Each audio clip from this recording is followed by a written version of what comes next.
மாடியில் பழைய புகைப்பட பெட்டியை எப்போதாவது கண்டுபிடித்திருக்கிறீர்களா?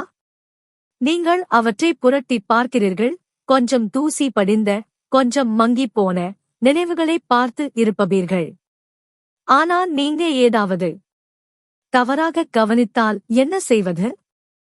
ஒரு படத்தில் உங்களுக்கு தெரிந்த ஒரு முகம், நீங்கள் விரும்பும் ஒரு நபர் மறைந்து போகத் தொடங்குகிறார். கண்கள் மங்கலாக உள்ளன, புன்னகை வெறும் ஒரு மாயை. முதலில் அது புகைப்படம் எடுத்து ரொம்ப நாள் இருக்கு என்று நீங்கள் நினைப்பீர்கள், இல்லையா? ஆனா நீங்க அவர்களை நேரில் பார்க்கிறீர்கள். அவை தொலைவில் இருப்பதாக தெரிகிறது. மயக்கம் அடைகின்றன.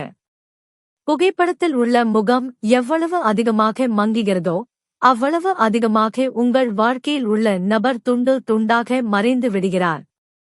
நீங்கள் என்ன செய்வீர்கள்? அவை முற்றிலும் மறைவதற்கு முன்பு அதை நிறுத்த முடியுமா? அந்த பழைய புகைப்பட ஆல்பத்தை திறப்பதற்கு முன் 2 முறை சிந்தியுங்கள். சில நினைவுகளை மறந்து விடுவது நல்லது.